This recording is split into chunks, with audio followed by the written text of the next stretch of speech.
pony, so there wasn't a great deal of contact with the outside world. It was very, very difficult. So when a culture was taken in, it was tended to be developed. Now, in terms of that, we have here a very strange product, and it's quite unique in the sense that it describes the states that the human being passes through after death in the opposite, if you like, to the way most cultures had actually thought of it. It starts off with a strange thing. It starts off with the fact that you should prepare for death in quite a distinct way. You should actually memorize what's going to happen to you. You should be pre-warned. There's a little thing here which I'm going to try and read to you, because it sort of puts it into a nutshell. It's someone whose name, they prefer to remain anonymous, but I just like the way it said it. It tackles the fact that awareness, human awareness, once freed from the body, creates its own reality, like that of a dream, which unfolds in ways unstoppable and unpredictable along patterns both frightening and beautiful, peaceful and wrathful, that can be totally overwhelming to the observer. They are projections from associations seeded in past lives. So they're projections. There's something which is inside the observer being projected out, which the observer is looking at, and which are seeded in past lives. They're unfolding, and this unfolding needs to be prepared for. It needs to be forewarning to protect the observer, the individual, and to lead them to achieve realms of experience greater than they would normally, and to avoid the seduction of re-entering into cycles of suffering that they've already been into.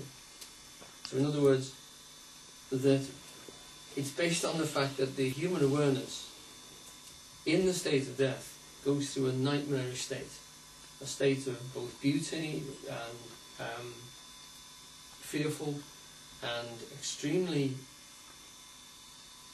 seductive, involving, and that the human being needs to be prepared for this and in some way guided through it, so that the old shamanistic cult of guiding people into death. And I was only yesterday, I was preparing this talk, and I was sucked into the History Channel on the TV, and they were talking about the Custer's Last Stand from the Indian point of view. And they spent a lot of time talking about the Cree Indians that were working for Custer, who realised that the guy they were working for didn't really know what he was doing, and that they were surrounded. And they immediately started to go into their death rite. They changed their clothes, they put on their death suits, and they started to prepare themselves to die, because they knew that they didn't sort of change or try and run away or anything. They just prepared themselves to die, and they went through their death dance and they got themselves ready for it in the way that a lot of primitive cultures do. They prepared for it. It's part of their life. It's a necessary part of their life, which they considered to be worth preparing for, worth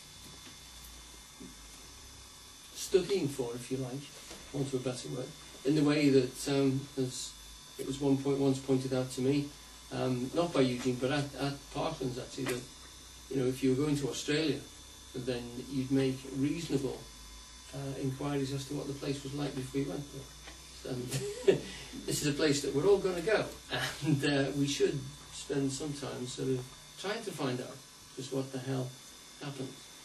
Now, okay, so we've got then a culture which is isolated, influenced by Hindu culture, which from the south, from India, and from Chinese culture to a lesser degree from above, apparently. So I was reading today, and they designed this thing which is called the Bardo,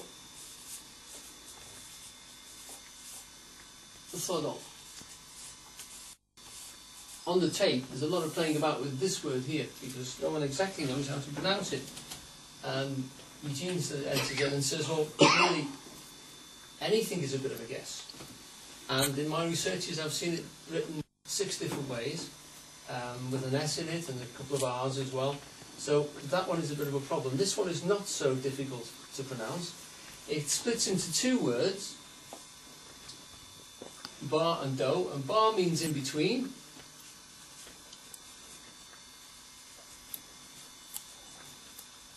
I have good authority for, and do means suspended.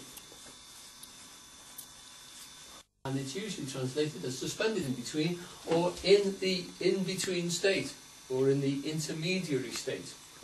They describe it as. So that means suspended in between. And Thodol is usually translated as enlightenment or liberation. So it's liberation in the in-between state.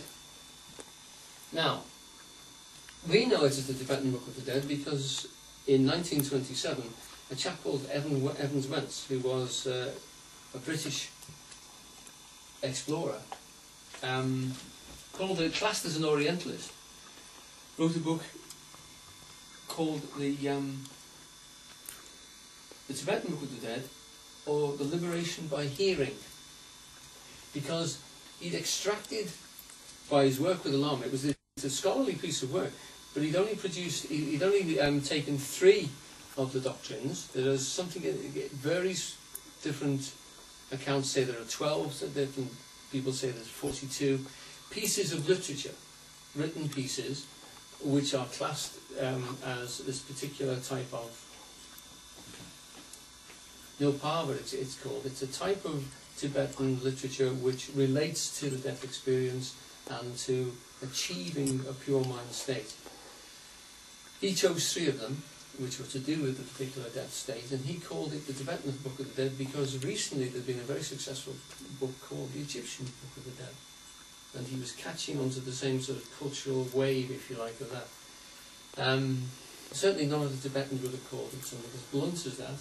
Their title for it, their long-winded title for it, is that it's a liberation by hearing, because there are lots of forms of liberation. You can be liberated by saying a lot of prayers, you can be liberated by meditation, you can be liberated by good works, apparently, and you can be liberated by being told the right thing at the right moment, and which is crucial to what the Bardo Thodol is.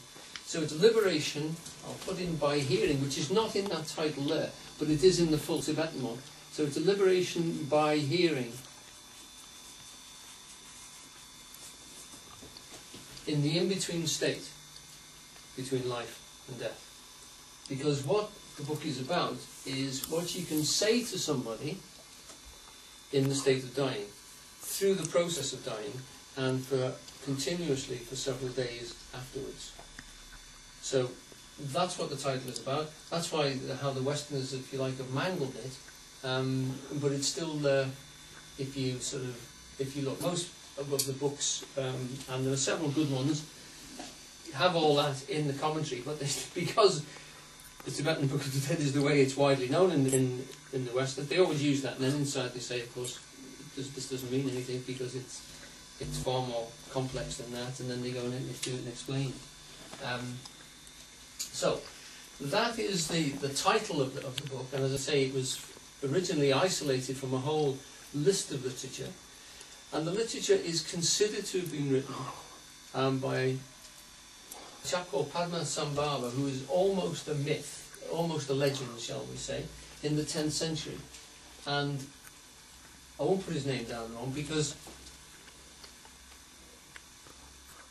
it's one of those types of writings which the character is considered almost to be, well, it's certainly considered as a saint, and